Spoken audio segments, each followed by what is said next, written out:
किछि नुआ शिखिबा किछि नुआ जानिबा किंतु बुझिबा पढ़िबा एवं प्रयोग करिबा सेटा हेउची ओडिया पाठशालार प्रचेष्टा। आपण मानंकु समस्तंकु स्वागत ओडिया पाठशाला को चलंतु। आज वीडियो रे डिस्कस करिबा व्हाट इज ए रंबस ता सहित पेरिमीटर आउ एरिया। स्क्रीन रे हमें जो डायग्राम टे देखुचंती से डायग्राम टा होची एक रंबस रो ता पॉइंट्स गुडी होची ए बी सी डी। तो रंबस रे कौन थाए ना जो चारोटी जाक बाहु अछि A B B C C D A D समस्ते परस्पर सहित समान ता सहित ता डायगोनल कहिले ए सी आउ बी डी से माने परस्पर प्रति 90 डिग्री एंगल क्रिएट करती। जदि एई भली कंडीशन आसुची आउ चित्रटी रे चारोटी बाहु अछि ताको हमें कहिबा रंबस। तो जानिबा या परिधि आउ ता सहित तार क्षेत्रफल किभली भाबरे बाहर करिबा। Perimeter of a rhombus. Rhombus रो हमें जानिले कि तार चारोटी बाहु जक समान तो कौन करिबा ता परिधि बाहर करिया पई 4 इंटू साइड लेंथ ता माने चारोटी बाहु जेहेतु अछि तो एटा हबो समष्टि कहार आसीबो AB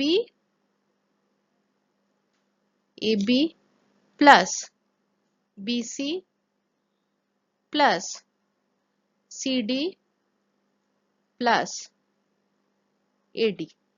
जेहेतु ए चारोटी जाक लेंथ होची समान सेथि पई आमे एठी लेखिचंती 4 इंटू जदि आमे गोटे लेंथ को A नबा ताले 4 इंटू A तो तार पेरिमीटर होची बा ता परिसीमा होची 4A बा 4 इंटू साइड लेंथ।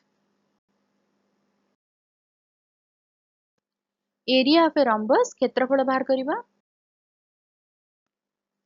रंबस रो हमें जतले क्षेत्रफल बाहर करिबा सेते बेले तार फार्मूलाटी होची बेस इनटू हाइट ता सहित आउ गोटे फार्मूला अछि से फार्मूलाटी होची आमे एठी मु कहूची से फार्मूलाटी कोन आमे एठी देखिबा कि रंबस रे कोन हेची डायगोनल जते बेले ताकू ओ पॉइंट रे काटुची तो एठी आमे कोन पाउचंती ना आमे चारिटा ट्रायंगल पाउचंती एटा 1 एटा होची 2 एटा होची ट्रायंगल 3 एटा होची ट्रायंगल 4।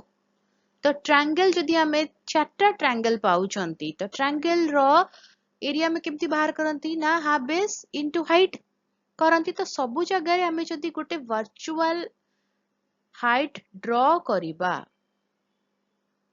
ताहाले कोन हबो ना यार आसीबो हाफ बेस इनटू हाइट हबो यार क्षेत्रफल सेम आसीबो तेमे चारटा जको मिसै दबा जते बडे हमकु मिलिबो area is equal to base into height. ता सहित आउ गोटे बाट होची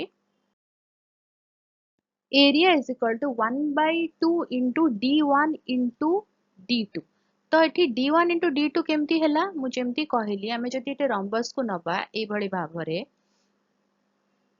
हैला तो आमे तार कोन करबा गोटे डायगोनल बाहर करबा। तो एठी दीटा त्रिभुज हैला 1 2 हैला तो कोन हैला ना आमे त्रिभुज रो क्षेत्रफल जानि जदि 1/2 बेस इनटू हाइट तो बेस जोटा एठी अछि सेटा होची कोन डायगोनल 1 आउ d2 होची डायगोनल 2 जोटा ता ऊपरे अछि सेथि पई तार एरिया रा फार्मूला होची area is equal to 1/2 into d1 into d2 जोटारे कि d1 and d2 are the length of the diagonals of a rhombus intersect at 90 degree and bisect each other. से माने जते बेले काटंती परस्पर को से माने केते करंती ना 90 डिग्री रो एंगल फॉर्मेशन करंती। एग्जांपल नबा इफ जदि d1 होची 10 सेंटीमीटर d2 होची 8 सेंटीमीटर ताले एरिया आसीबो केते ना 1/2 into 10 into 8 is equal to 40 centimetre square. तो दीटा पद्धति रे आमे रंबस रो एरिया बाहर करि पारिबा।